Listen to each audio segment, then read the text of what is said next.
you should do, like, I have a very good solution here Mm-hmm. that I use. Is it pass it to somebody else to take care of it?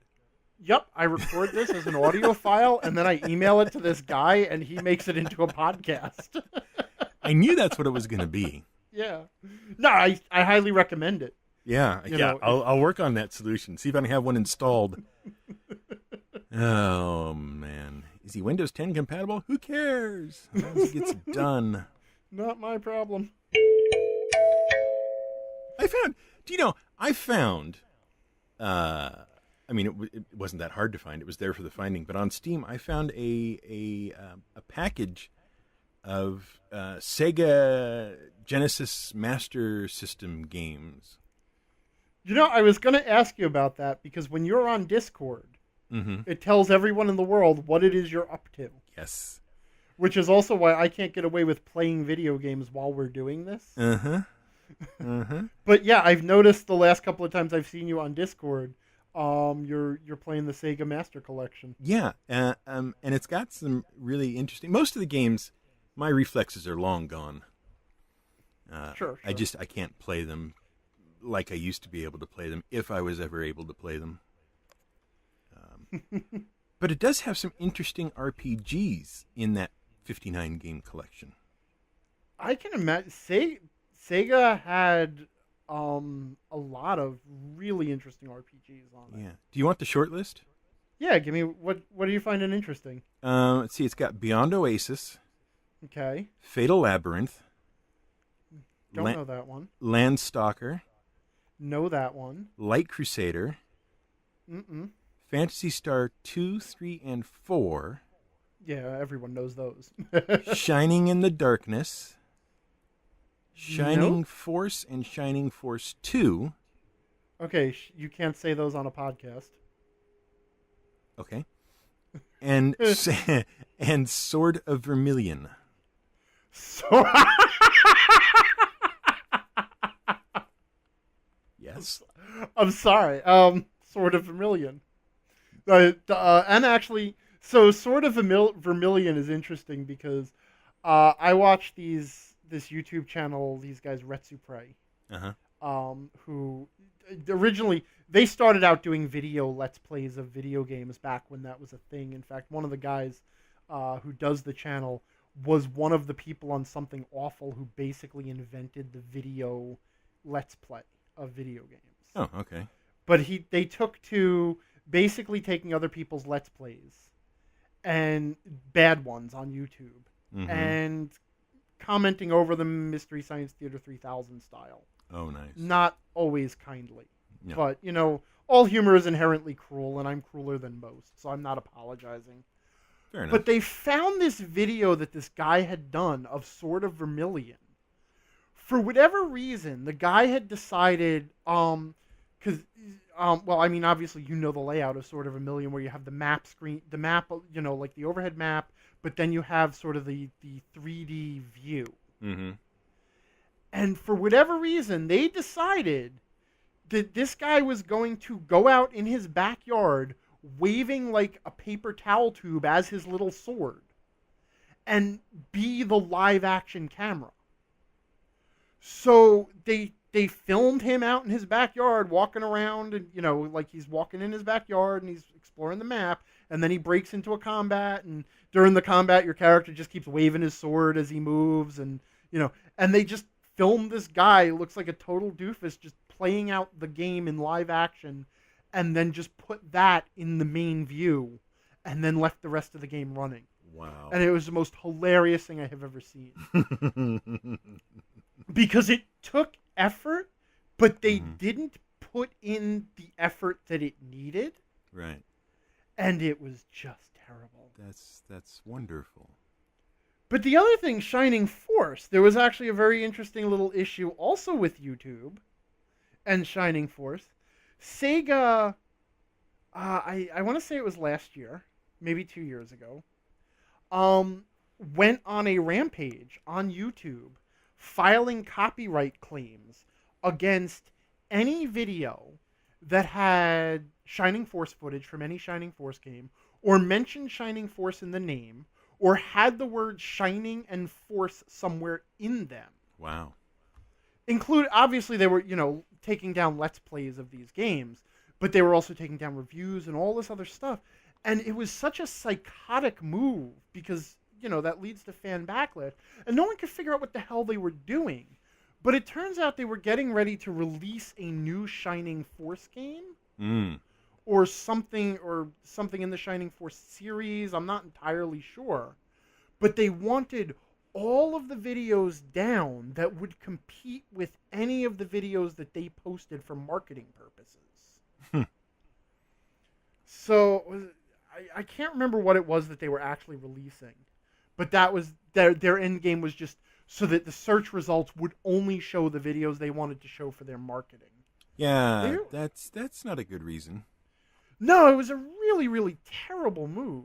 Yeah, at first I was willing to bet it was, because nobody has people that sit there and go through every possible search it's all permutation. automated. It's all automated little program thing. At first I was willing to bet it was an automated program gone wrong.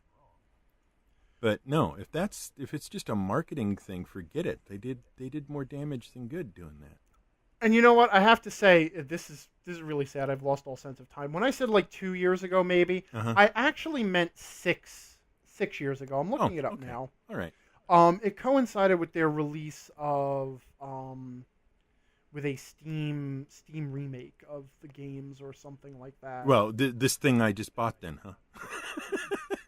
Maybe that's it. But yeah, I don't know. Yeah. Or Shining Force Guardian. Is that no? 3DS Virtual I don't know. I cannot remember the full details of the story, but they did this specifically for marketing reasons. It was a really crazy move. That's why I said you can't say it on a podcast. I see. Well, as long as we don't put this podcast up on YouTube, I think we'll be okay. Although, we could. It's a possibility. Sega has ears everywhere. Never mind. Never mind. You blew it. Yeah, sorry. So anyway. But I did not mean to interrupt. Anyway. It's got, aside from the well-known titles, it's got some interesting little smaller titles or earlier titles. Like this Fatal Labyrinth thing is actually a roguelike. No kidding. From way back. You die, you're done. There's no shops to go to. There's no nothing. You go into the labyrinth and you stay inside the labyrinth. Each floor is randomly generated. You have basically two commands, walk and inventory. Mm-hmm. There's not even an attack. You attack by running into things. Okay. Gold has no purpose other than to buy you a better gravestone when you eventually die. Well, at least it has something. Yeah. So it sucks leaving your adventuring family to take care of your funeral costs. Yes, it does. It's 30 levels, like I say, randomly generated, and it's actually kind of a little joy to play. It's so simple and easy. Huh. Fascinating. There's others like what was the other one? Other than Phantasy Star and some Shining Force stuff, and Landstalker, I hadn't heard of the rest of these. Yeah, I've heard of a few of them. I didn't have I wasn't a Sega household. Mm-hmm. We were a Nintendo household. Right. Which means that after the Super Nintendo, I didn't even know RPGs existed until I discovered that the PlayStation happened. Right. So it's like too bad that Final Fantasy thing never got past 3. They could have gone places with that. Mm-hmm. But yeah, it's been interesting, and I'm seriously considering streaming some of these older ones. Oh, that would be fun. Should we now prepare for what I can only assume is going to be a giant influx of fans of this show by coming up with a name? We certainly could come up with a name, but I think you're a little optimistic about the giant influx of fans. Okay, all right. Well, it's got to be more than we have now. Unfortunately, we can't even count on my mother because she only has time for the one podcast, and I've already got her listening to Word of the Week. Oh, so she whiz. And my mom, this show would just go right beyond her. Oh, So she's out too. Yeah, I think for this we have a very, very specific target audience, which is people who are us. Yes, people who are us. If you are us, this is the show for you because you Right. are us, and we are you apparently as well. Yep. I mean, that's it. We are entertaining to ourselves, and we can't assume we're entertaining to anybody else. Oh, by the way, Scott, if you're listening tomorrow, don't forget to get milk. Yeah. And Brian, don't forget to edit the show, as discussed. Oh, right. This isn't going to go live tomorrow. Yeah. Oh, that's going to be Damn bad. it, I'm going to be out of milk all weekend. I have been playing on Steam a bit myself. Oh, yes? Yeah, I opened up my Steam library, and I popped open this game, and I think I streamed it a while ago. It's a game called Evil Genius. Yes, I remember you doing that one. Oh, it is a very funny little base management and world domination sim. But as I was looking through it, I was showing it to Tiny, and we were looking at my list of stuff, and we discovered that I have several games all focused on a similar theme of being the evil person taking over the world. Mm-hmm. So I have this definite pattern because I have Evil Genius, I have Overlord 1 and 2, I have Dungeon Keeper. I want to say there's even another one. Well, there's RL Keeper, which was like this really, it's a demake of Dungeon Keeper basically. Okay. So I mean, I like management sims. Mm-hmm. I mean, I guess it's the accountant in me really. But on top of that, I like a very specific pile of management sims, which would be the evil ones. That makes sense. Yeah. And beyond that, I did sit the other day because I've been sick and watched a movie that I have not seen in many years. Oh dear. Actually, I made Tiny watch it with me. Okay. Have you ever heard of the movie Screwed? Screwed? Screwed. I can't say I have. Yeah, no one has. Let's see. So, it was released in 2000. Uh-huh. It was Norm Macdonald's vehicle.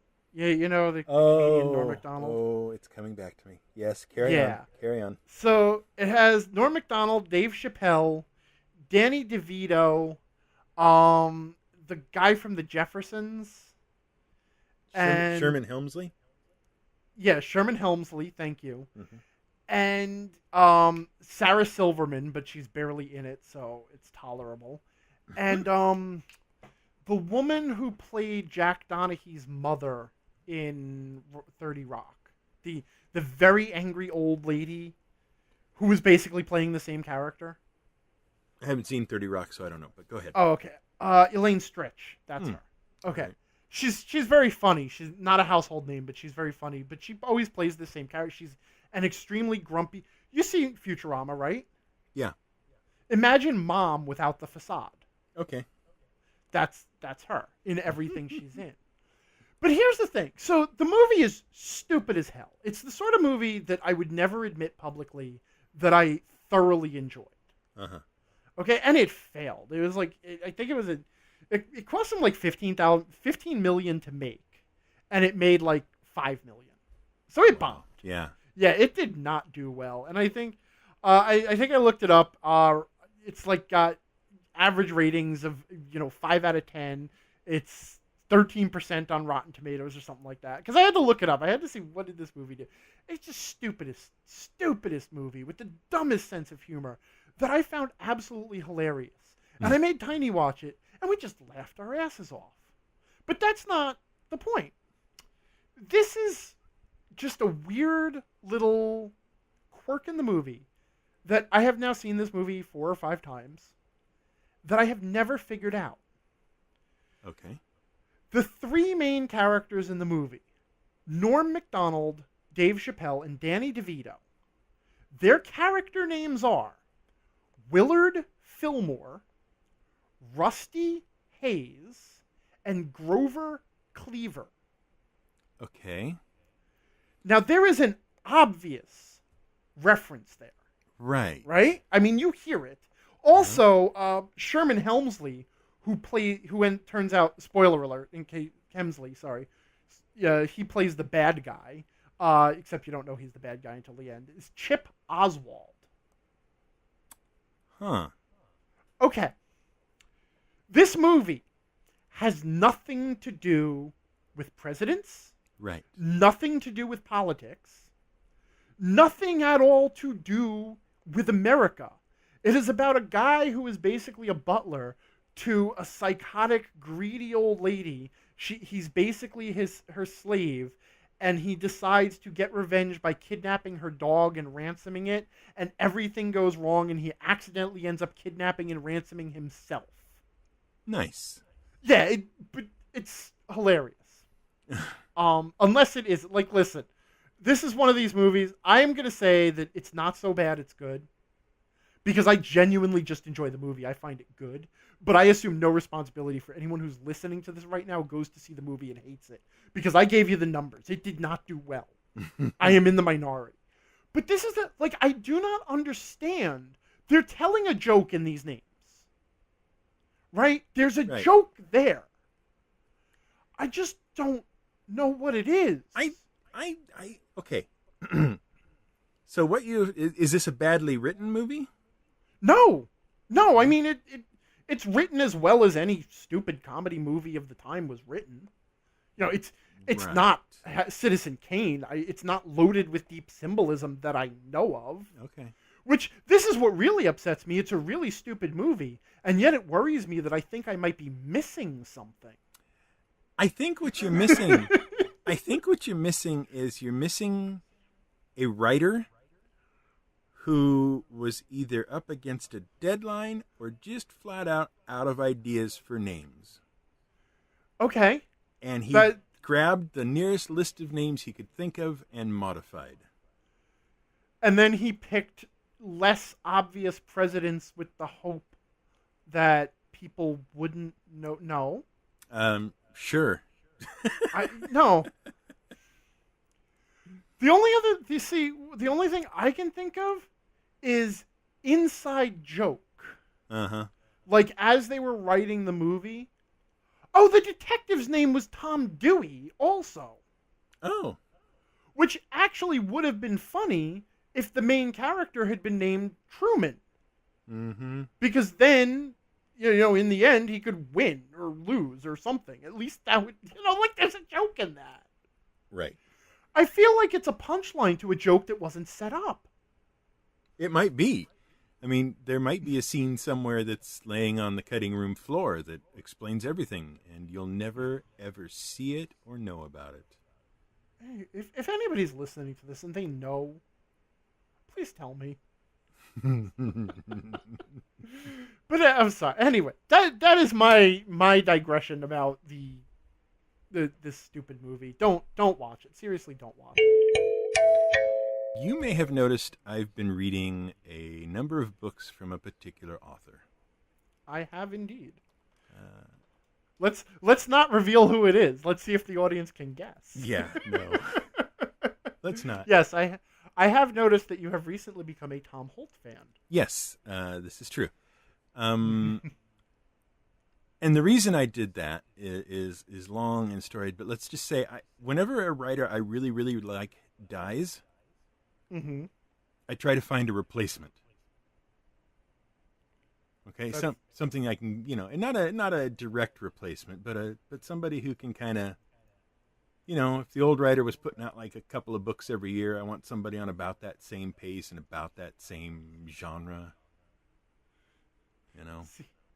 Wow, that's a different way of coping, because I just ask people to tell me that the author went to live on a farm with a nice family somewhere. Oh, they do. No, yeah, they do. It's the same farm the dogs go to. Believe it or not, they go up there. It's upstate New York. They have tons of fun, frolicking. Anyway, the point being, sorry, I started reading this guy and thought he was a pretty decent replacement. Not as fantastical as Pratchett was, but still, you know, pretty funny. The fantasy things going on. He tends to try to ground things in the real world. And anyway, at the first of the year, I signed up for the Goodreads reading challenge for the year. Mm-hmm. And decided that I could read 100 books in 1 year. Okay. Which turns out I can. I think I have 3 books left at the time of this recording. But since I better hope that no major disaster Yeah, falls in the next no 3 kidding. months. No kidding. So Don't try to read Martin. Yeah. So and since I had just started on Holt and his collection, I thought, well, you know, he's got 30 books or whatever it is. That'll be a good, you know, kind of a backup when I'm not reading something else. Right. And so I picked them up and I started reading them, and I've gone through about a minimum of 1 a week of his. And what I have noticed is this: his universe that he's writing in is sort of modern day with magic. Okay. Right. It's magical reality. Yeah, magical reality with actual magic and actual things that are theoretically non-existent actually existing. Okay? Right. Fine. Good. Point made. That's the universe he's writing in. The universe has recurring characters. Okay? Sure. Specifically, there's one named Kurt Lundquist. He's sort of a monster hunter kind of guy. Okay. Right? But he views it more as putting down unruly animals than he does monster hunting, right? Anyway, he shows up in a bunch of these books. Okay, even if he's not even part of the story, he'll get mentioned or talked about or show up or whatever. And across all the books I've read so far, he's put in an appearance in, I'd say, about 80% of them. Okay. So Okay. I know the universe is meant to be consistent and connected across all these books. There are other examples, but this is the main one. This is the most noticeable one. Okay? Okay. So I know the universe is meant to be consistent and connected. But in reading the books, what happens is it's either he rewrites the details of the universe, or he just chooses to ignore and forget them. Mm-hmm. Okay? There are 3 books which feature, in the main part of the story, dragons of one sort or another. Okay? In 2 of those books, dragons are smart. They have motivations. They do things because they have plans and goals and things like that. In the 3rd book, dragons are dumb as dogs. Mm-hmm. Okay? Right. That's what I'm calling a divergent detail.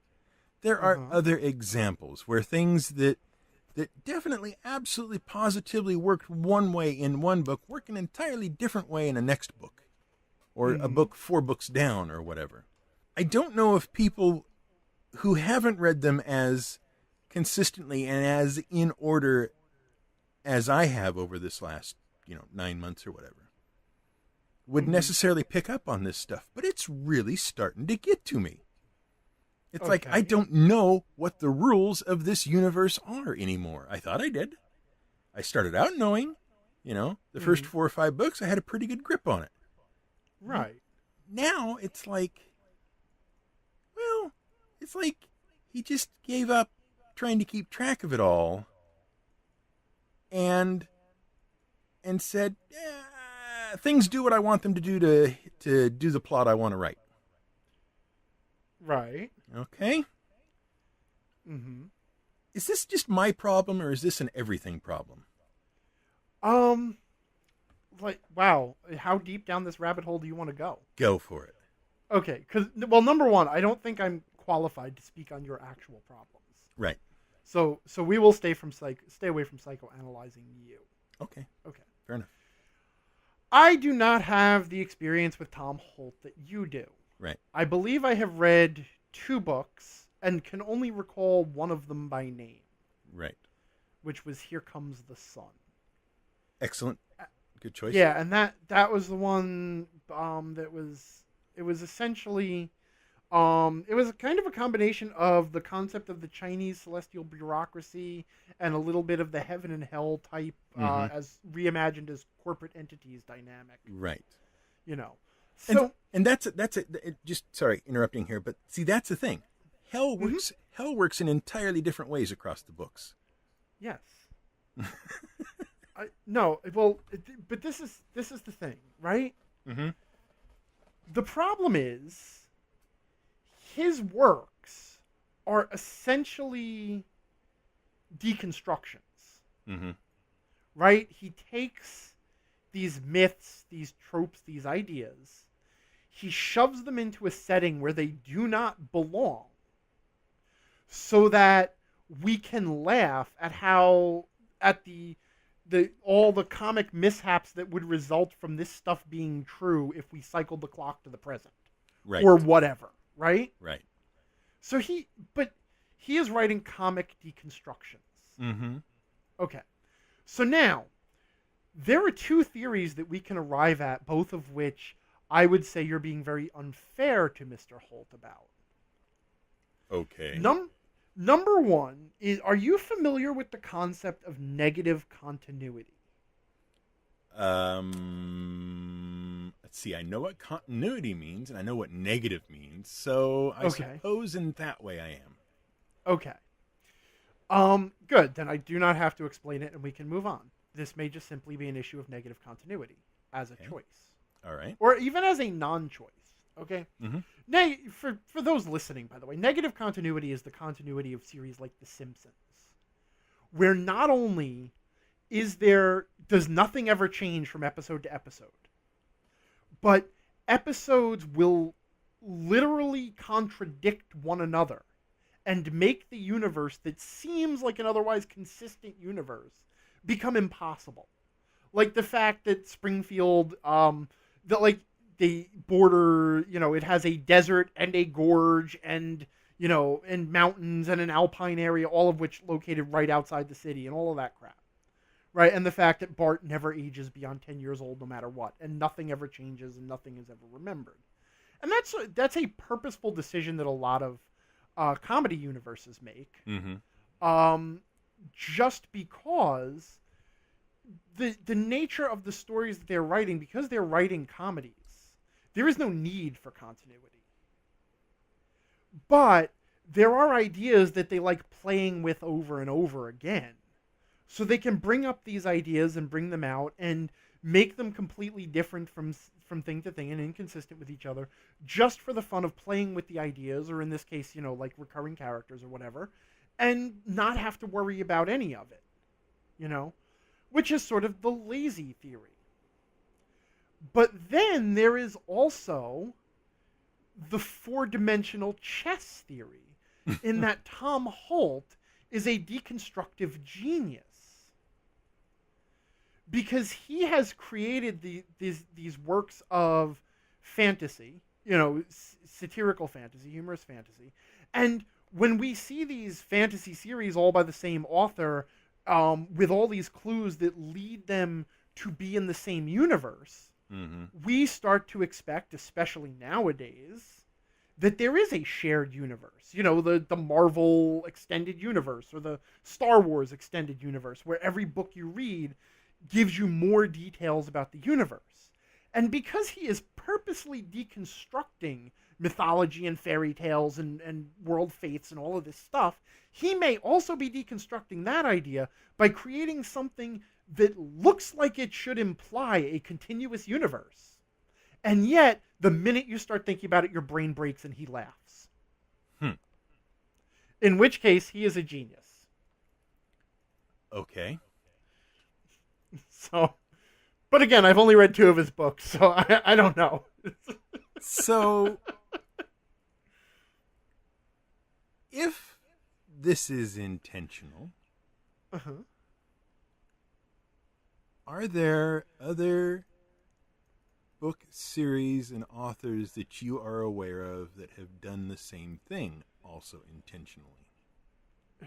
Well, That is the question of, do you really know an author's intentions? Ah. Because we don't even know whether Tom Holt is doing this on purpose or whether he merely just wants to be able to tell whatever jokes he wants, regardless of people like you complaining about his inconsistent universes. Well, I'm not, I wouldn't say complaining. I mean, No, I'd rant far longer if I was complaining.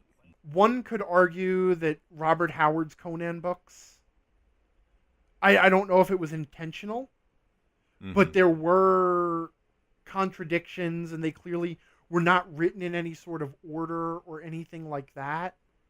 And there were places where the stories just don't fit together, which drove fans crazy for a while. And the same you could say for like a lot of Lovecraft stories, especially his early stuff before he'd settled on the details. Right. Like the events of Call of Cthulhu do not really mesh up with the same universe of most of his other books. You know? But do you think he really intended to write them all in the same universe? Well, I don't know. I don't that's think again he did. questioning whether or not, questioning whether we know someone's, intentions or not. Right. But the whole discussion, it sort of reminds me of like the Legend of Zelda timeline. Because of course your touchstone is always going to be literature, and my touchstone is going to be video games. Right. I gotta hang out with other people. Apparently so. You just don't make me feel that smart. No, but like it was very clear from very early on that when Nintendo kept releasing a new Legend of Zelda game, they were playing with the same ideas. Fantasy world, elf saves princess from giant warthog monster, assembles parts of mystical artifact that saves world. And you can make an argument that many of the games were just basically alternate mixes of the first game. And for a long time, that was good enough for everybody. But then they started trying to fit things into a history. Or at least some of the games started having more backstory and referring back to previous games. And they started saying, well, this is a prequel. And then this is a prequel. And this is a sequel to the prequel. And this is the prequel to the prequel to the sequel. And then, so they started like building up this appearance that they had this continuity. And then fans went nuts trying to build timelines from these stories that do not fit together in any way, shape, or form, that are utterly contradictory. And ultimately, the fans developed a timeline that, thank God one of the games involved copious amounts of time travel. Because once everybody was able to split the timeline in two and say, okay, there's an A universe and a B universe, things sort of got settled into something. And then, and that was the whole argument. Of course, Nintendo screwed it all up because one day they decided, well, we'll just publish the official timeline. And then all the fun arguments, I didn't have these discussions because I think it's crazy. But lots of people had a lot of fun discussing this stuff and arguing about it. And Nintendo published the timeline and basically put all of those fun discussions to bed. Which seems like kind of a bad move to me, but what do I know? Also, turned out there were 3 different splits in the timeline, not 2, because haha. But again, it's that same idea of they have ideas and they want to remix those ideas and play with them in different places and play with them in different settings, and they don't want to sweat the continuity too much. And, I wonder, for example, if you really read through all the books in the Hitchhiker's Guide to the Galaxy very, very thoroughly, would it be consistent? Like, I've read all the books several times. Yeah, so have I. But not to the point where I could absolutely guarantee that the stories don't contradict each other.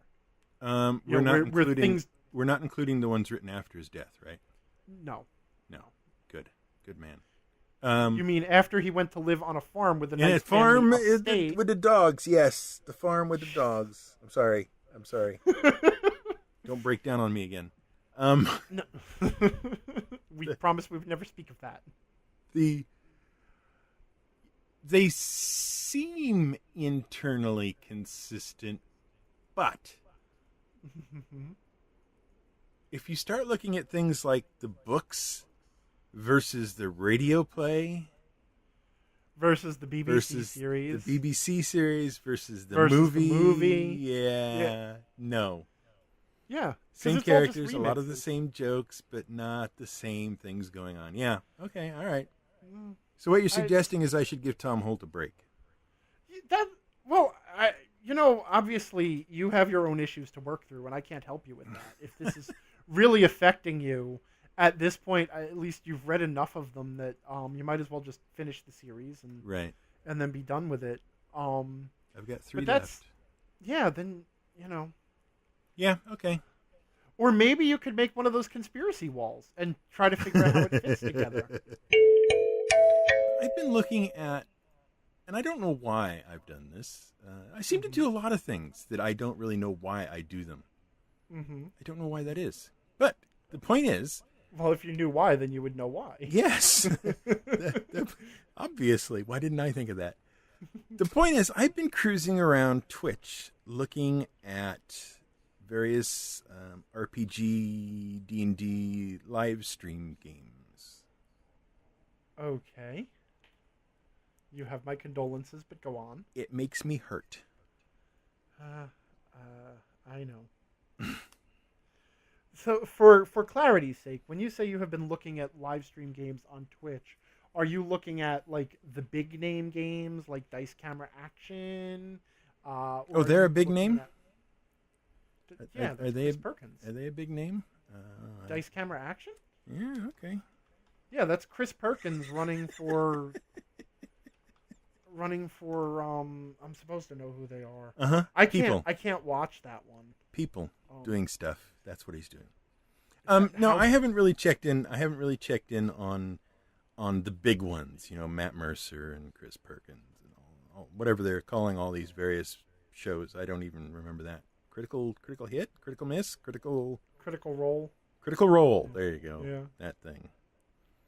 No, I've deliberately not checked in on those because, and I'm going to get letters about this, but I'm pretty sure one of the letters won't be from you. Mm-hmm.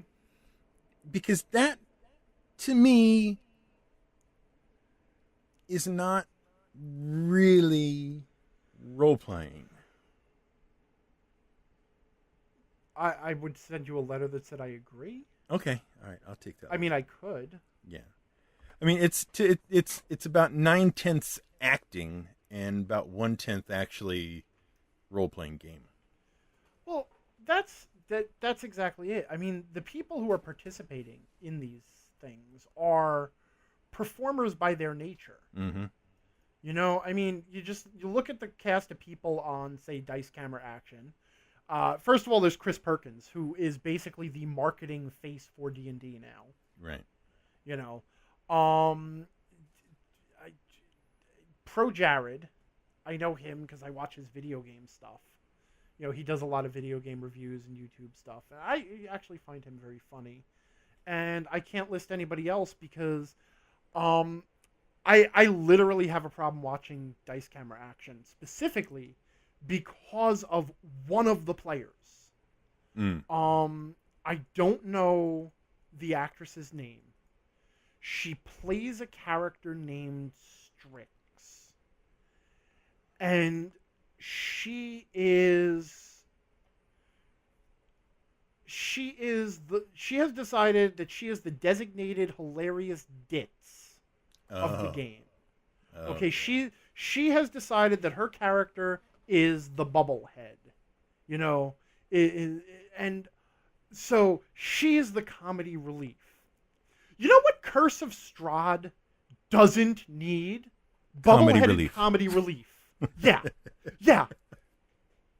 And it's that sort of thing that drives me crazy because in the end, these people are performers. Mm-hmm. And they're trying to put on a show and they're trying to entertain their audience. And that leads them, like, you know, some of them really do take it seriously. I'll give them credit for that. Like who's the other girl? She plays a paladin. And she's You're asking me very, questions I don't know the answer to. I know. Well, okay. So whoever the other woman is who plays the paladin, because there's 4 people. There's Pro Jared, There's the girl who plays the bubblehead. There's the guy who is a bard, I think. I guess I could look this up. And then there's the woman who plays the paladin. I should say woman, not girl. I'm sorry. I've said girl a couple of times. I mean woman. Okay, I know I shouldn't say that. So the woman who plays the paladin, she is very clearly into her role. And I would love to have her at my table. And Pro Jared mostly seems to be able to shut off his funny and also be in the game. And then you've got, like, Strix, bunking off walls and tripping over things and being hilarious. And it's like, maybe turn that off a little bit. But again, it's all about playing for the audience. And each of them is trying to play for the audience the best way they can. But that's not role-playing at that point. That's putting on a show. Right.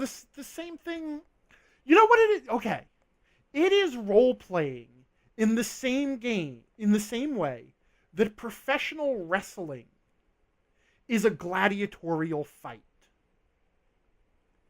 Right. Okay? And I have nothing against professional wrestling. Nothing at all. But I also understand that a lot of things that happen in the ring are set up specifically to entertain the audience. They're still, moment to moment, they're still doing the wrestling. But the broad strokes have been figured out to entertain the audience. And by the same token, I feel that, the big name live streams, I'm sure they talk about this stuff beforehand. And I'm sure each of the players has at the back of their mind what is going to get the best reaction from the audience. But moment to moment, yeah, they are like playing a role-playing game.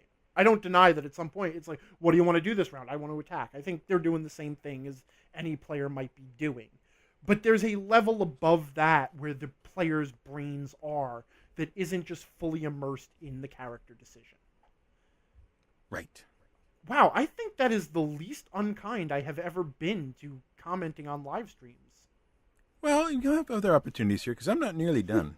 I'm sorry. Yeah, you're right. I just hijack things.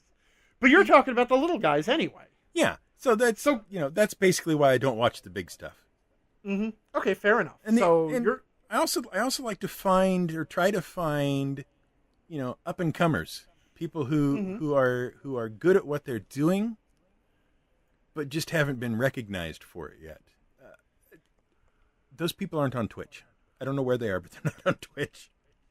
I feel like one of the objectives when you're streaming D&D or Pathfinder or Shadowrun or any one of the 50 or so games I've peeked in on in the last week and a half or whatever, I feel like one of the objectives of those should be to actually play the game you say you're playing.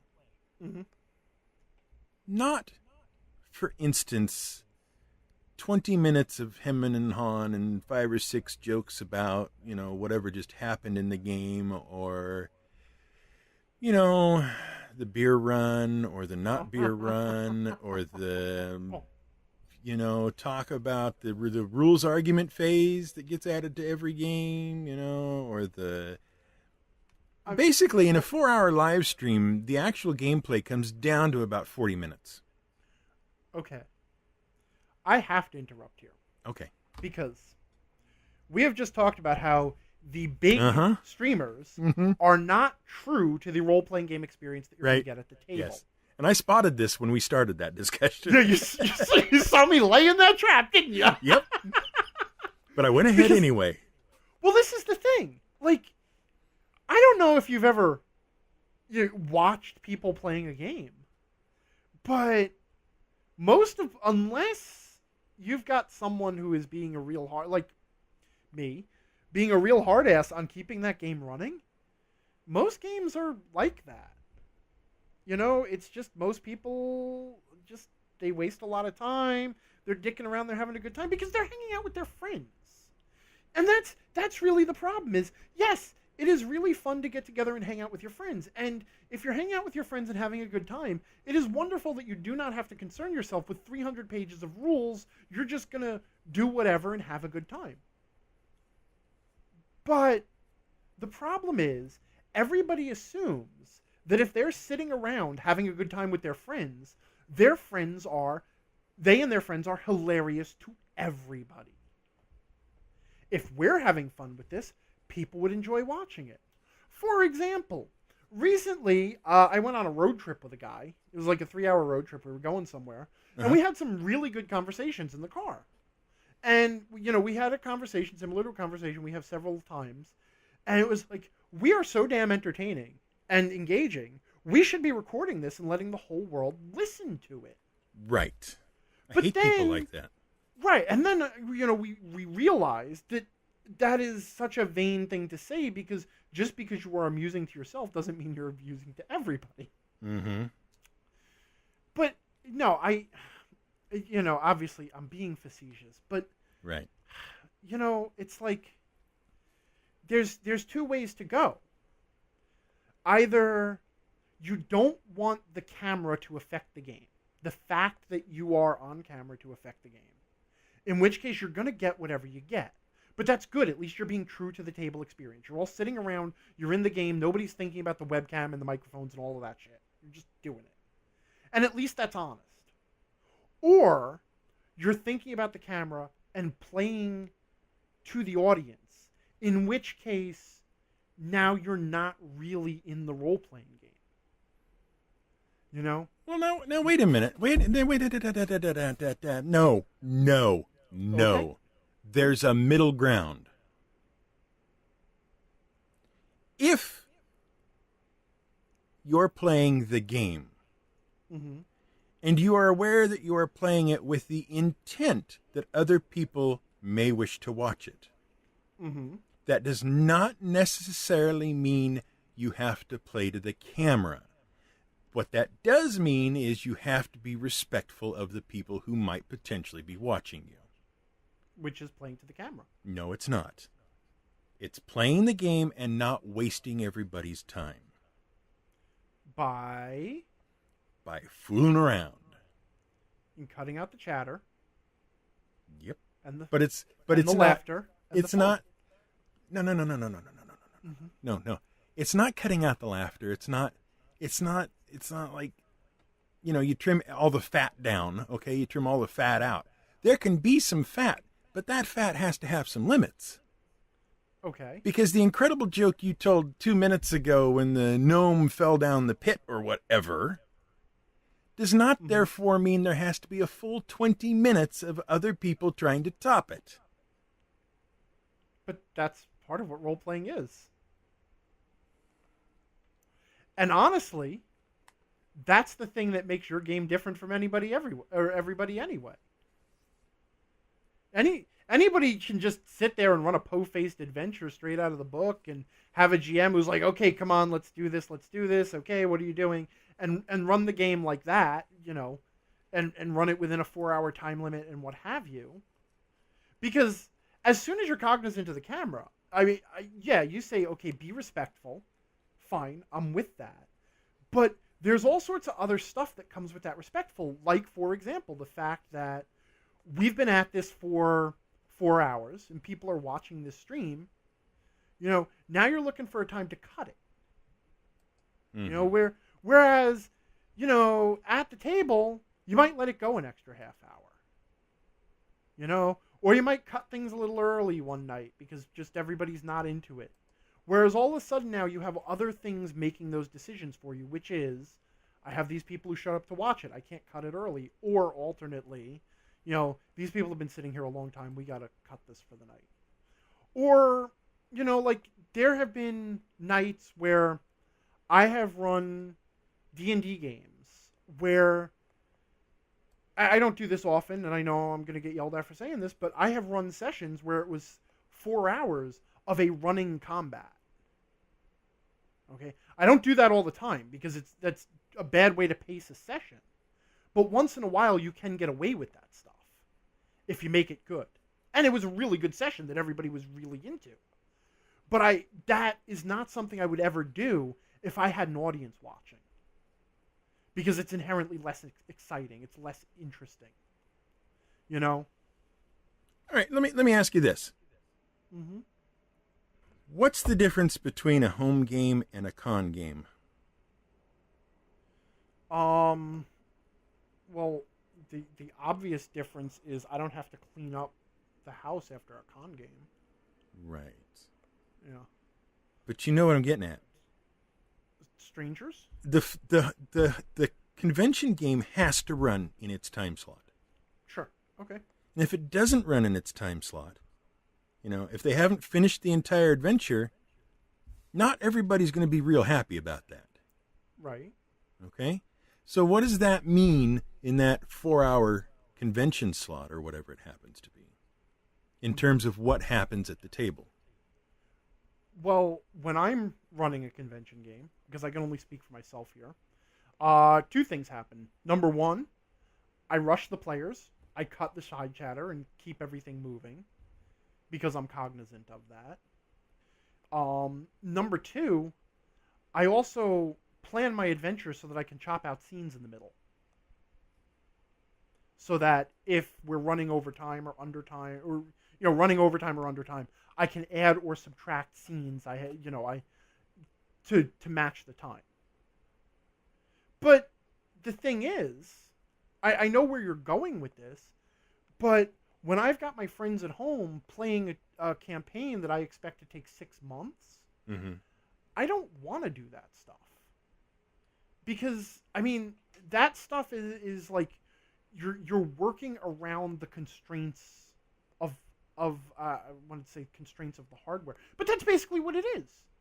You're working around the constraints of your setup.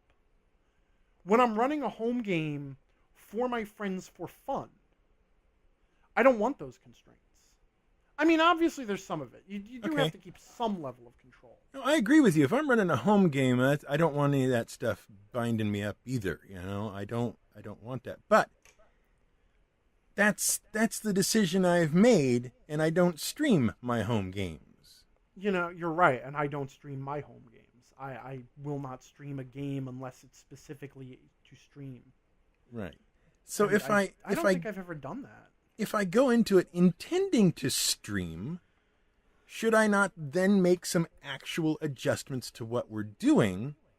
It doesn't have to be all written out and play acted, and all that kind of stuff. But shouldn't I then make some adjustments to the basics in order to make a better stream rather than just actually filming the home game? Well, okay. This is the thing.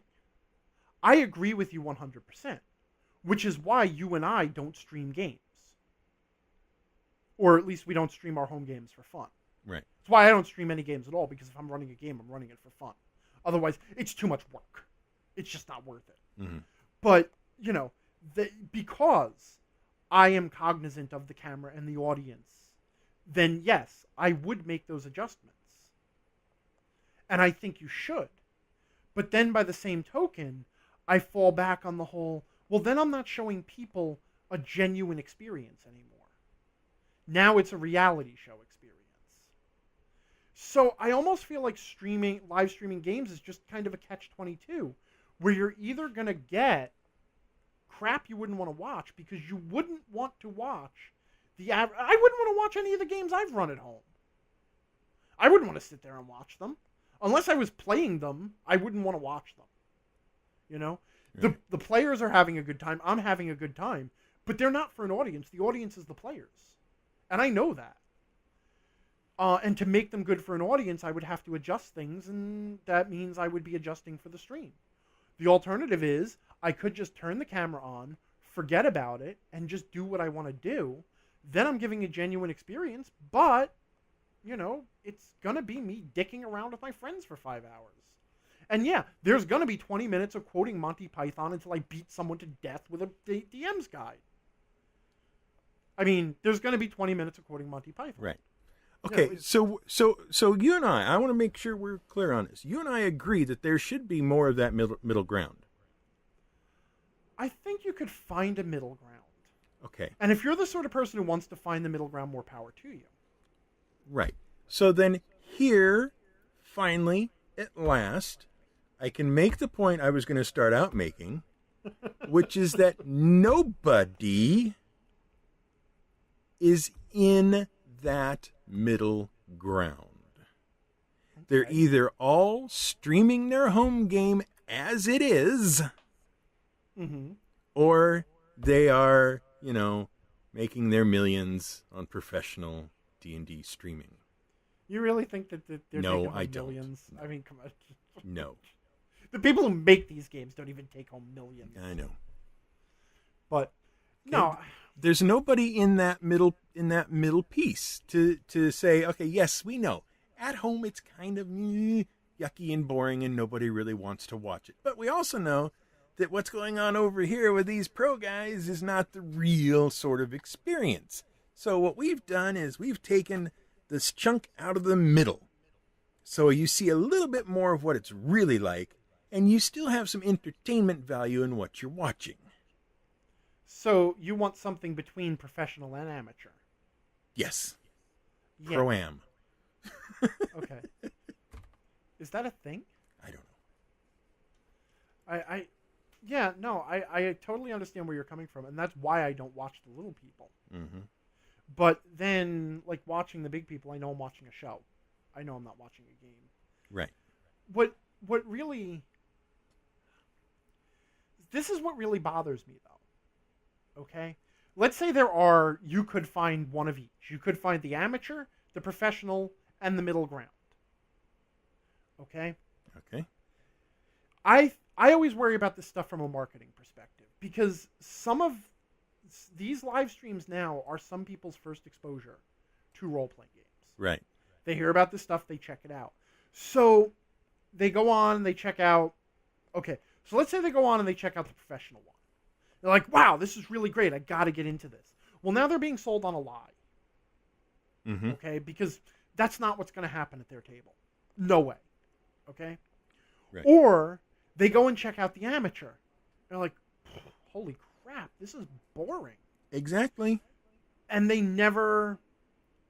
And they, But this is the thing. Okay.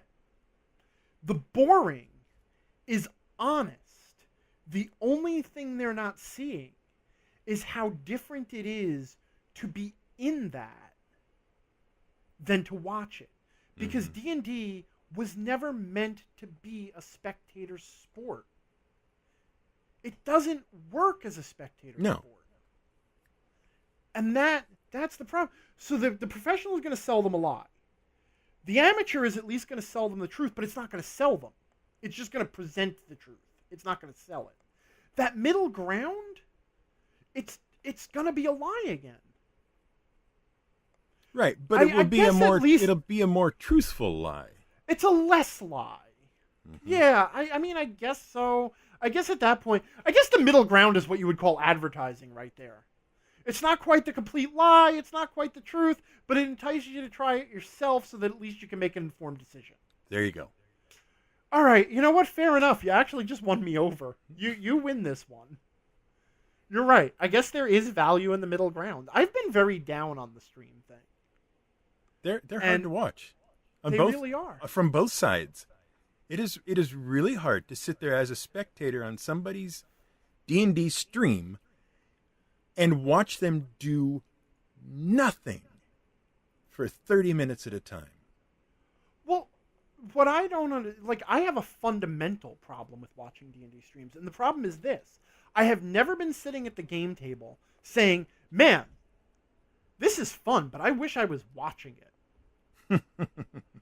If I have 4 hours and an internet connection, right? Mm-hmm.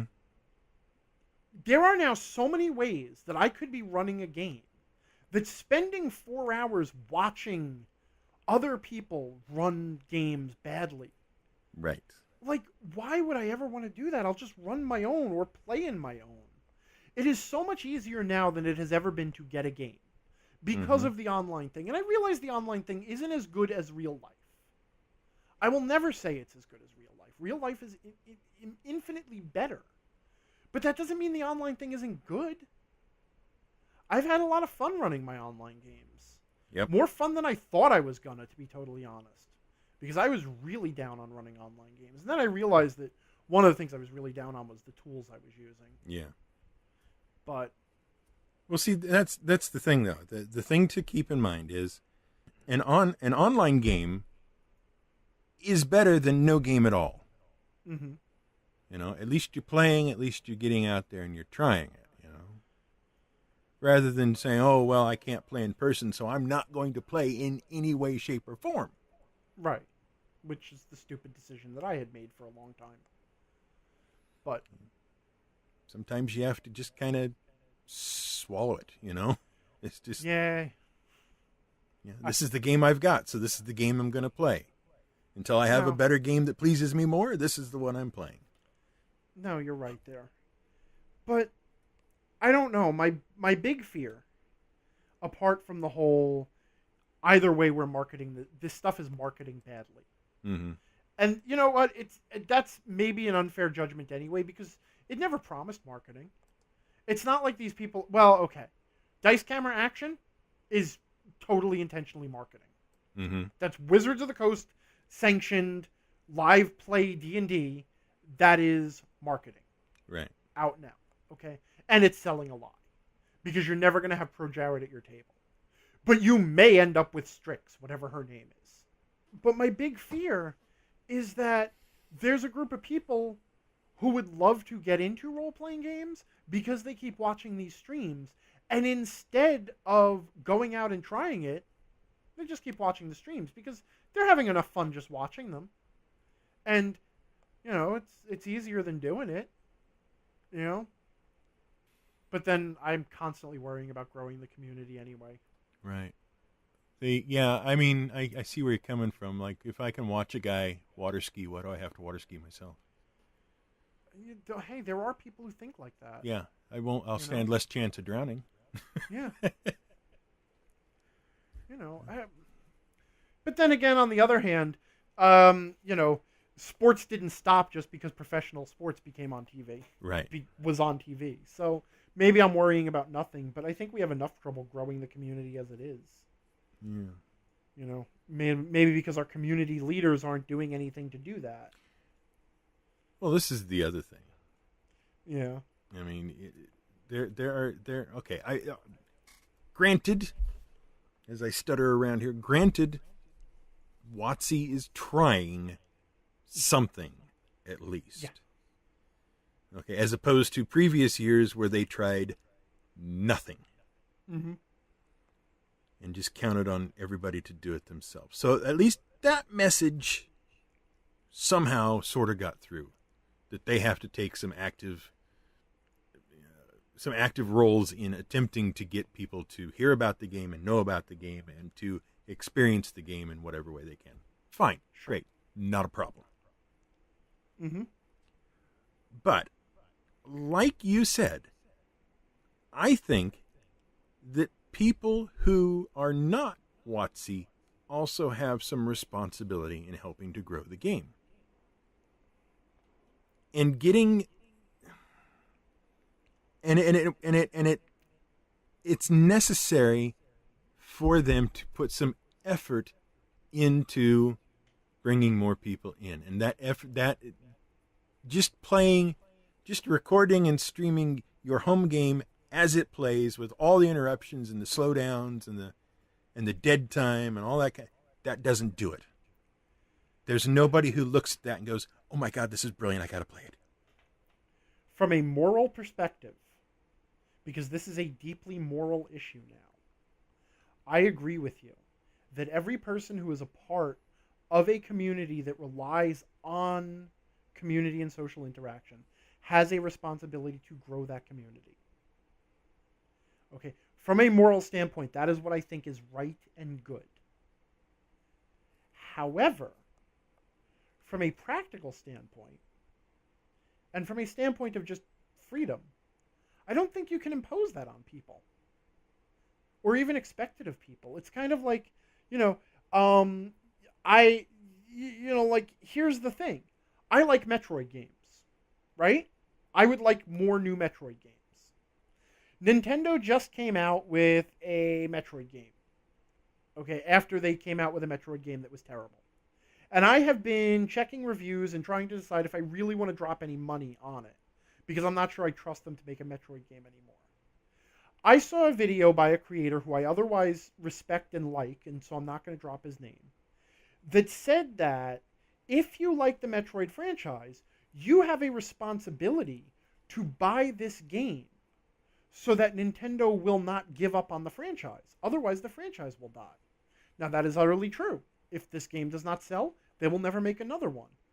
But is that really my responsibility? Isn't it still my free choice? And I think that's the same thing with a Twitch streamer.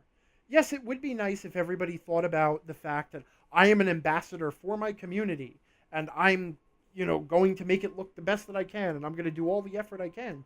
But the reality is that no, most people do not think that way, and you should not expect them to think that way. And it is actually wrong to expect that of them instead of just doing whatever they find fun. The fact of the matter is, if these kids, they have fun throwing their Twitch stream or throwing their game on Twitch for, however few people are watching it, and they're having a good time playing their game, and, they have 5 or 10 people who enjoy it and they're having a good time, more power to them. I really can't fault them. They're doing it right. That's all that they should be expected to get out of the community. But at the same time, I do agree with you. It is important that there are people in the community that have a personal responsibility to it. Now, the final thing I will tell you. Okay. About this is I did some checking while I was doing my checking. Okay. Okay? Of the, I would say 50 or 60 streams I dropped in on this last week.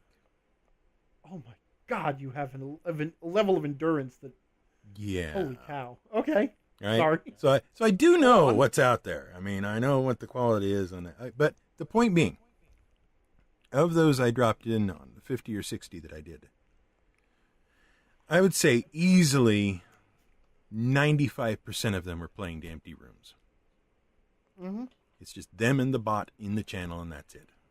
But someone could show up, and who knows? Someone's watching it in archive. Yeah, Penmanship XP. This was... You catch some of the weirdest moments of the discussions that I'm having on my Discord channel. Those are the funnest. Yeah, I agree. So, the joke...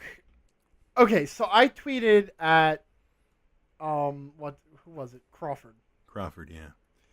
And I said, and basically, because he's the sage advice guy, he answers all the rules questions, gives you rules advice. Mm-hmm. I said, listen, if you give bonus experience points for good penmanship on the character sheet, what should you do if a player prints out their character sheet from the computer? Because it seems like that would be cheating, right? It's a power gamer, clearly. Right, exactly. Well, the person is gaming the system, but do you give them the experience point bonus for the good penmanship that they clearly didn't earn? Right. Now, that was what people saw publicly.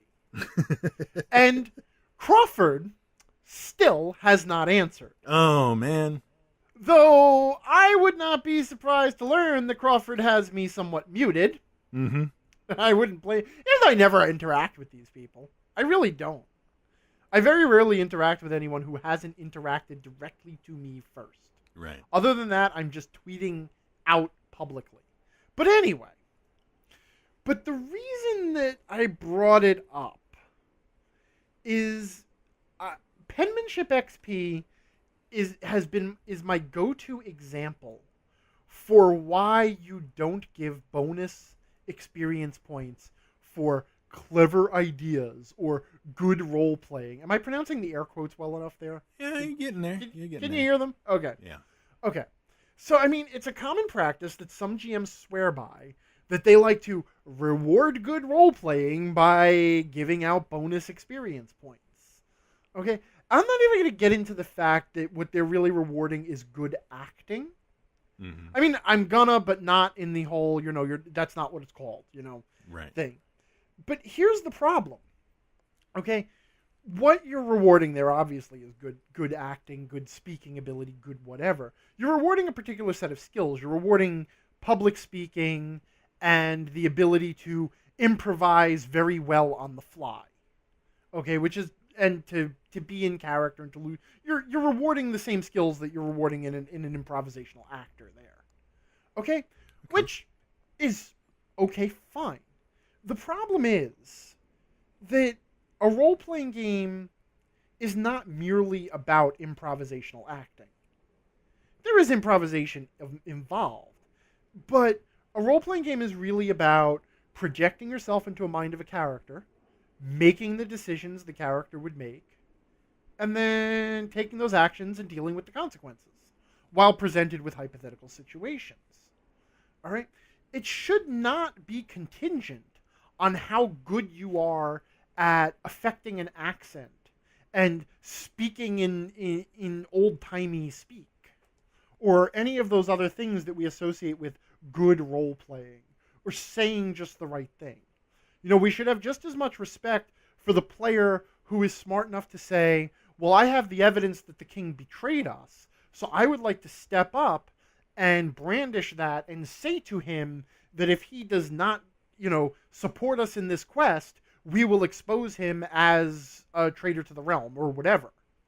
And then that character rolls the intimidation check or whatever check it's going to be with advantage because of what they did and resolves that. That player is just as much playing the game properly as the character who walks up and says, "Your Highness, look upon this.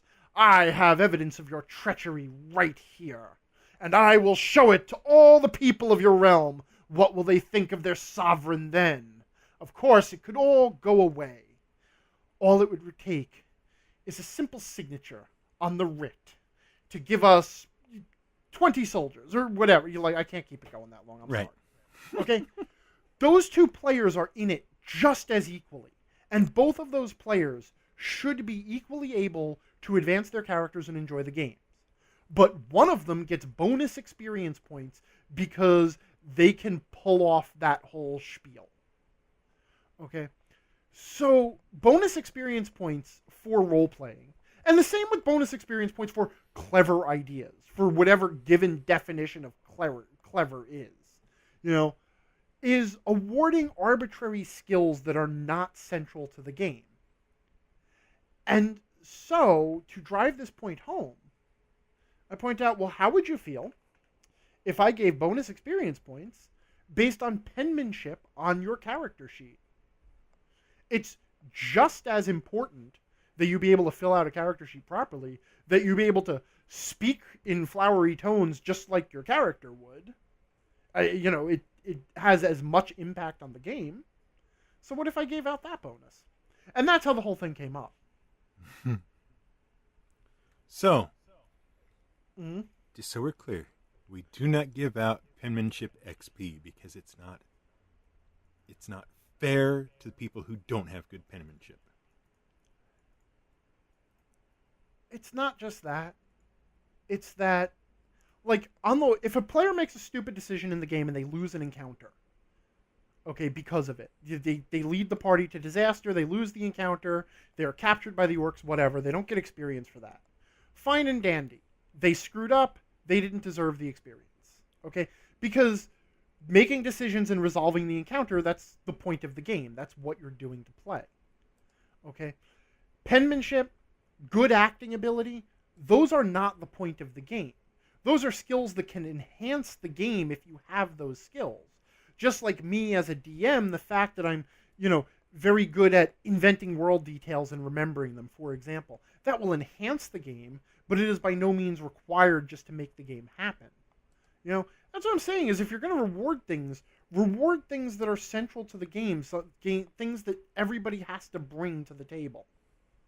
Not arbitrary things that don't, that merely enhance the game.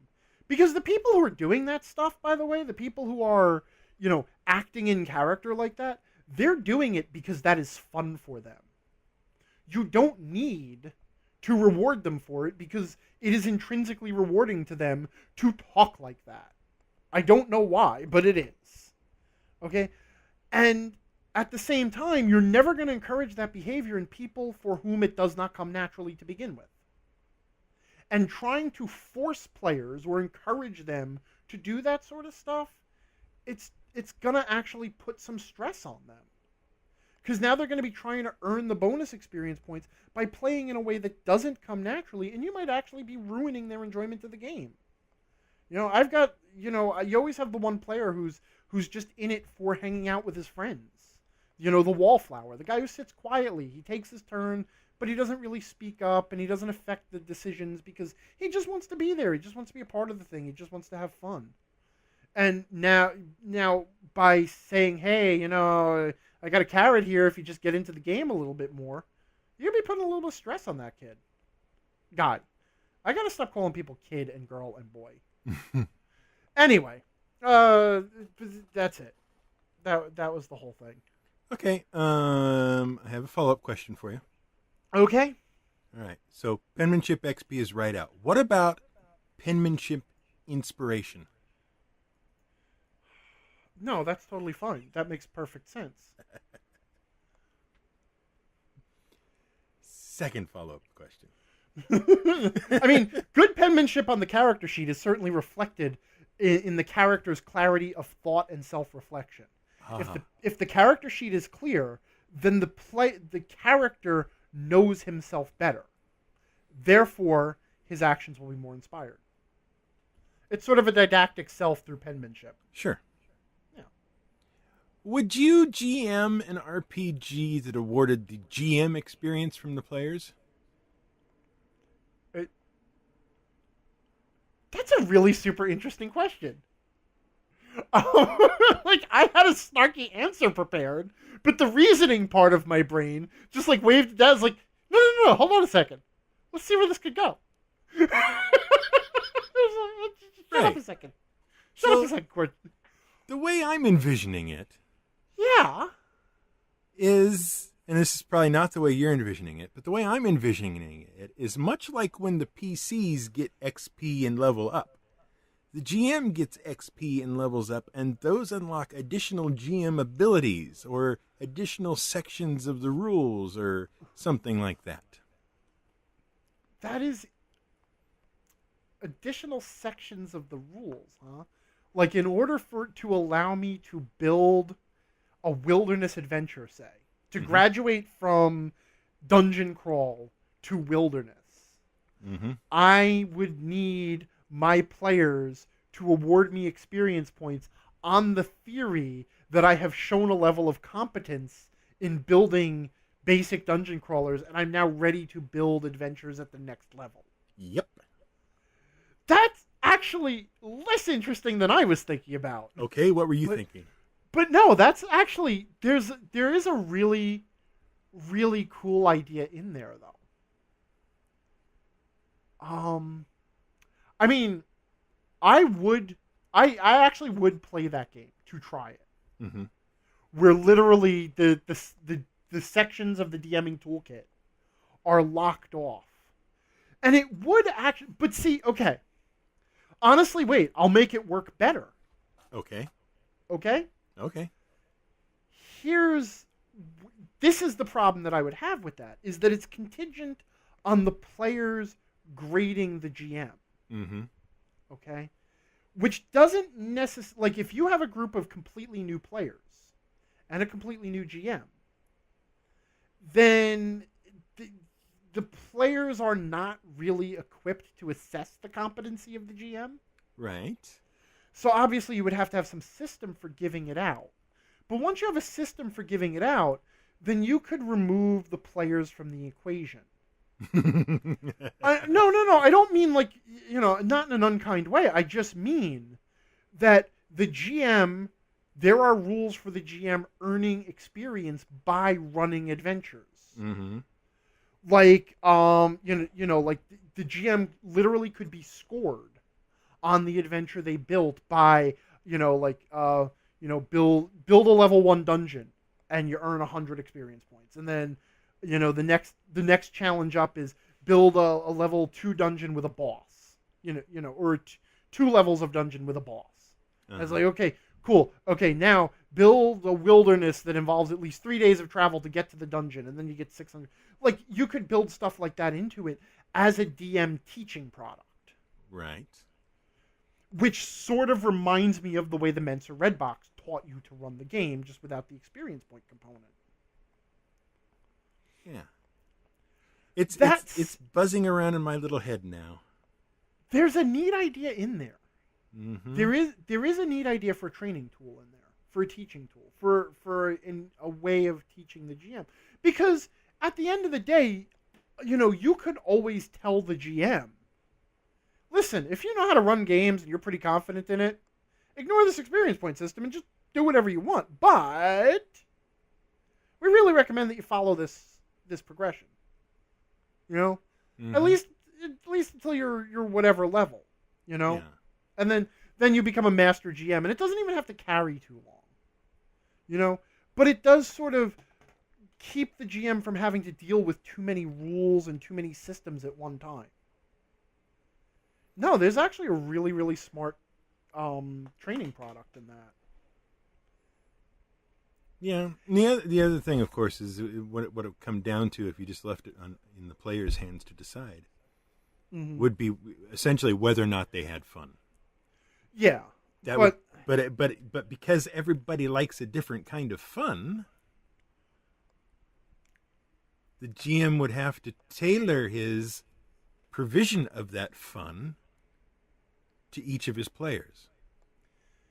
Yeah, except that once you get beyond the binary question of did you have fun or didn't you have fun, I think, first of all, did you ever actually ask your players point blank range, did you guys have fun?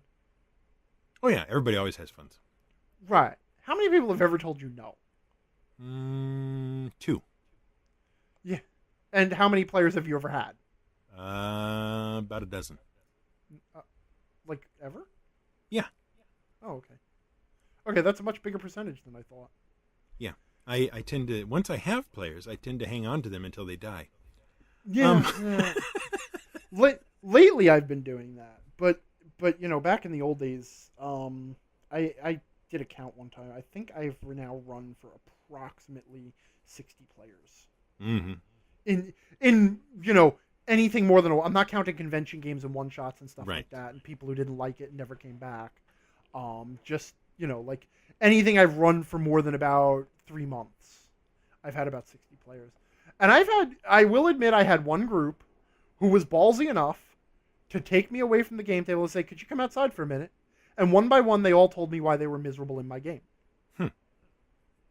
But there was a consensus there. Right. The problem is when you don't have that consensus, it is very hard to be the one player who has to tell the guy, listen, I know you worked really hard on this and everybody else seems to have a good time. Let me tell you that it sucked. It's hard to tell a GM that you're not having fun. Right. And it has to be handled with some delicacy because a GM has put a lot of themselves into the game. And players instinctively know that. Right. But, so that's what I mean. Once you get, first of all, there's the whole binary issue of did you have fun or didn't you have fun, and that's it. So you get 5 experience points if everybody had fun. Right. But if you get beyond that to on a scale from 1 to 10, I don't know. I would much rather key it to, because I'm thinking, what is it? The Super Mario Maker, the one on the 3DS, because I didn't play the one on whatever system it was on. Which is basically just to build your own Super Mario Brothers levels. Right? Okay. But all the various components that you can use to build the levels are gated behind tutorials.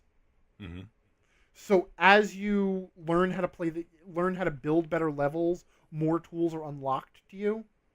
It's not really super well handled because a lot of stuff is gated behind your ability to play levels. And level design is a very different skill from being able to play a video game. Yeah. Because lots of people can play video games, but very few people can design them.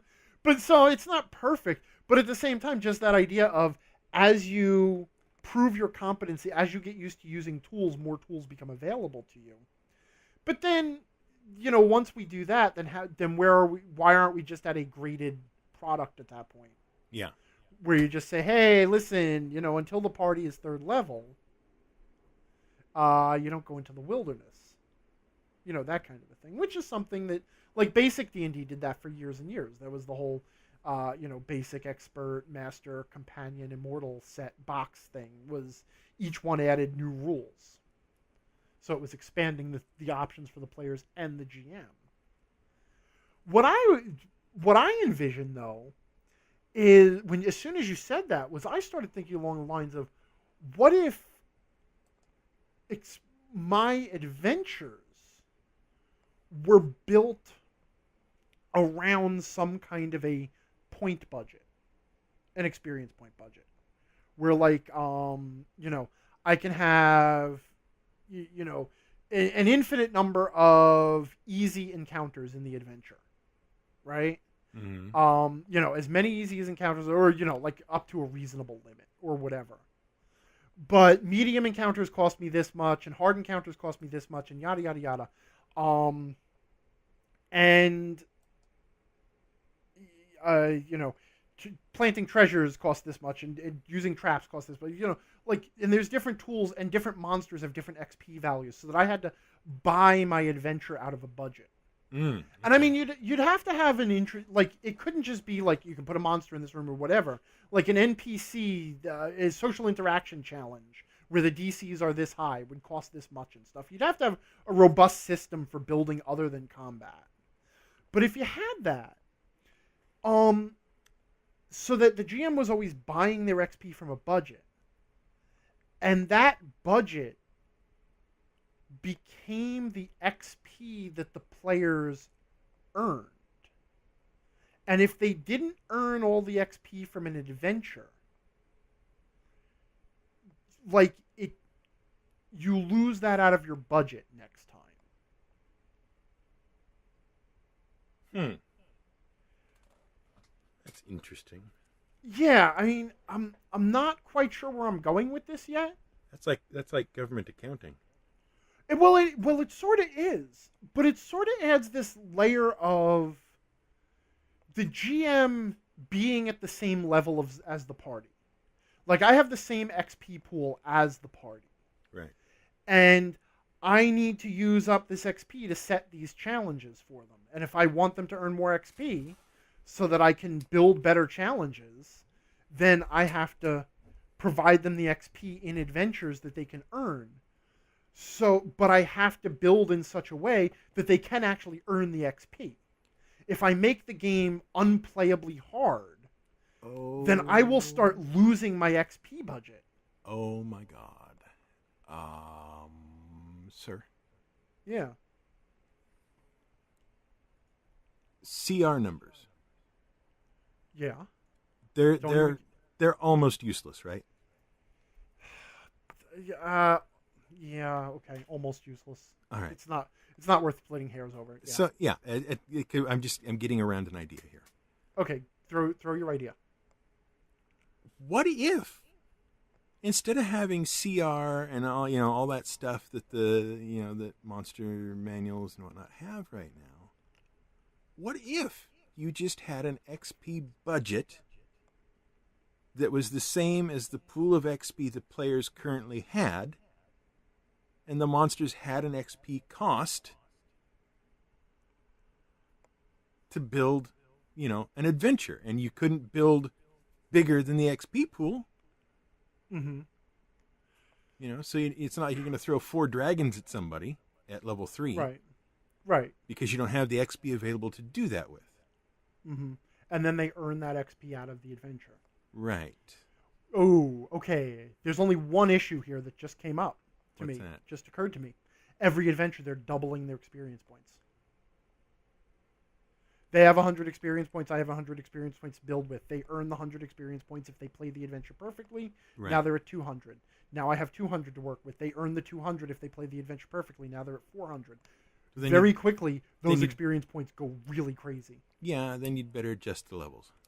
Yeah, no, there's obviously a conversion factor that Right. would need to be in there, which is fine. It's still a workable idea. But it is interesting because the one thing you would have to do, and this is something that really annoys me that D&D didn't do, because they could have done this very easily, is when setting the experience points and the challenge ratings and all of that stuff and designing what they consider to be a baseline encounter, one of the decisions they have to make is our game centered around one monster versus the party or a group of monsters versus the party? Okay? Because a group of monsters is more difficult than one monster. Mm-hmm. Okay? Because there's things two monsters can do that one monster can't do. You know, like occupy two spaces and target two different people. Right. Things like that. And flank with itself.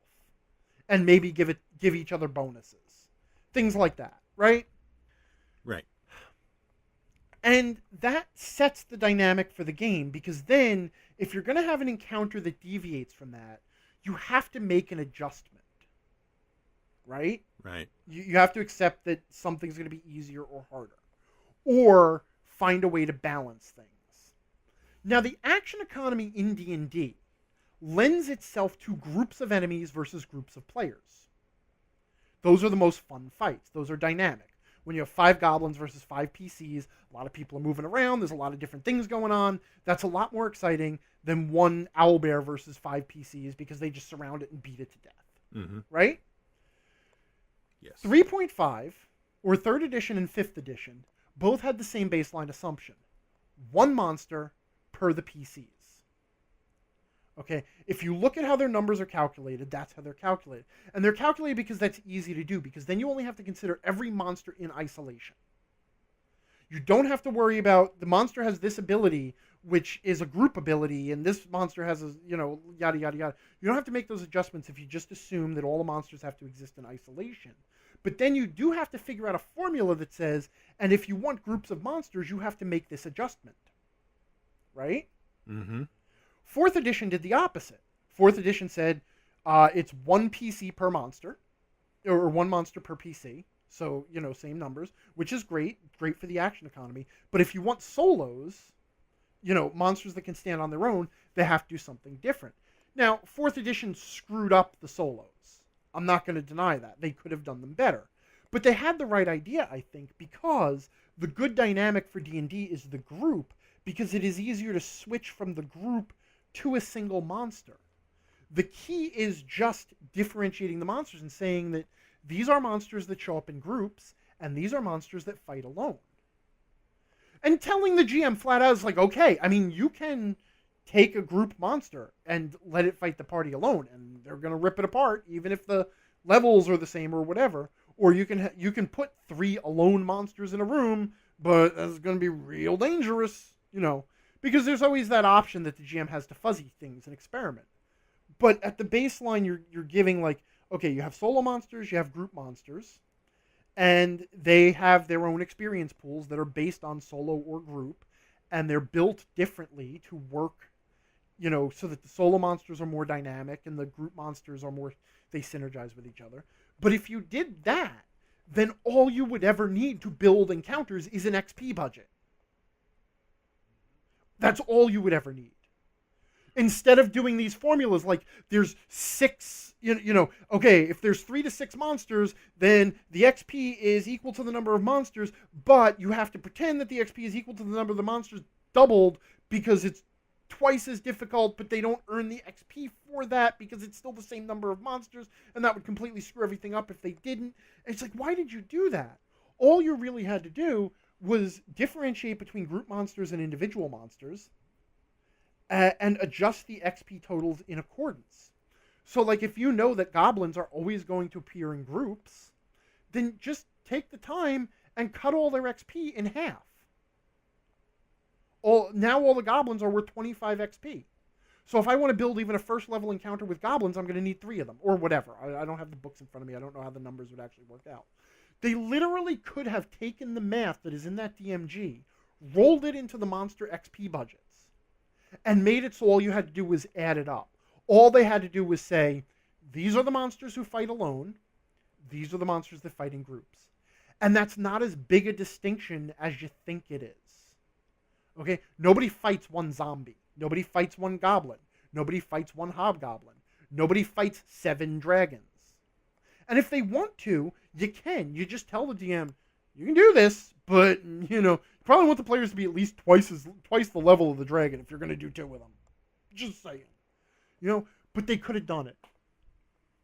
Because I ran into this problem in 4th edition, which was like you now you have to build these encounters around groups, and it's like, how do I fit an owlbear into a group? Owlbears don't have friends. That's one of the defining features of owlbears. After owl and bear, it's no friends. Right.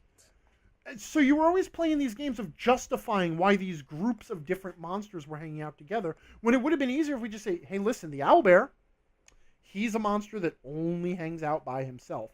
I think they tried. I think the owlbear was an elite monster, which meant he was kind of worth 2 monsters, which means he needed 3 buddies.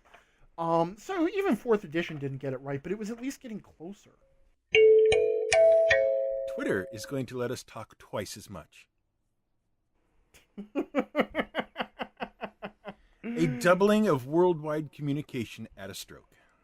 Oh my god. 280 characters. That's going to be entertaining. That's almost like a whole text box. Well, they are rolling that out experimentally, are they yes, not? Like piecemeal. Some players are, like, you have to earn enough Twitter XP to get that, right? Yeah, basically. You have to throw enough money. I don't know. They've got a criteria. I don't know what it is. So, well, okay. I have 2 thoughts. Okay. Okay. The first is the reasonable thought. I'll get that out of the way first because it's less amusing. Sure. The reasonable thought is this. Honestly, Twitter has already been gradually increasing the character count in ways that you haven't noticed anyway. Mm-hmm. You know, like, the first thing they did was, I mean, obviously it all started with hyperlink shortening. Right. And then they built the hyperlink shortening directly into Twitter. So Twitter had its own hyperlink shortening. Yep. Then it was images stopped counting against the character limit. Uh-huh. And then it was they removed mentions, Mm-hmm. right? So you can now mention people without that counting against your character limit. So already they have been gradually growing the character limit. So I don't see this as like the gigantic change that people think it is. And if you look at most people who tweet, who aren't me, because I use Twitter wrong, but most people who tweet don't generally hit that character limit anyway. Right. You know, most of the tweets that people throw out are pretty short, and usually an incomprehensible string of hashtags. So I don't think it's going to have a big impact. It is going to make it easier on me. I'm going to have to thread fewer tweets together now. Yeah. That said, what I find hilarious is that Twitter is constantly adding new features that nobody realized that they wanted. And then when they are offered, realize that they actually don't want. So like, what was it like? Hey, you know what? We'll take your timeline out of chronological order for you. Yeah. Gee, thanks for that. I was hoping things could be less clear. Grandma got me underwear for my birthday again. Or the thing, well, now you can infinitely message mention as many people as you want in your replies. Mm-hmm. Oh, that's just fit. Like, how many gigantic threads have you gotten roped into because of that? Oh, that you've had to just use the mute conversation button. It's the FFs that bug me more than anything else. Or what about the we're gonna hide low quality tweets from you. Yeah. That was a stealth feature too, because they didn't tell people that they added it, but you can opt out of it. But it was going to basically decide which of the people you had chosen to follow, because you only see the tweets from people you have voluntarily chosen to follow. It was going to decide which of those people were not really worthy of your attention, and hide those tweets from you unless you turned off its quality filtering. Right? And now we get more characters. Mm-hmm. Fantastic. And yet, there's one feature people have been asking for since the inception of Twitter. Relevant ads, right? It's relevant What? ads. Yeah, it's irrelevant ads. Just let me go back and fix a damn typo Yeah, please. without having to delete the tweet and then retweet it. Please. Which wasn't so bad until they added the tweet threading thing. Because now, when you delete the tweet out of the middle of a thread so that you can edit the one typo, that just screws everything up. Yep. Oh my god. I mean, if you've got the time to turn my perfectly reasonable and useful star into a heart, All right, I forgot about that one. maybe you could just Thank make God it so they I did can that. correct tweets. Huh? That'd be great. Thanks. Get on that, wouldn't you, Twitter? I don't want 280 characters. I've learned to type 140 and make it make sense. Yeah, I've learned how to stop worrying and start hating punctuation. It's fine. Yeah. You know? Yeah. Numbers are words. Sure. That's fine. Apostrophes aren't necessary in contractions. Everybody knows that it's a contraction. We can all figure that out. If you want it to be possessive, it's just ITS. But if it's supposed to be a contraction, then it's still ITS because I don't have enough characters for the apostrophe. Brilliant. Brilliant. That's Strong Bad's old song about remembering the right. Yeah. That's good. I mean, I could look it up, but you know what? What? We're out of time.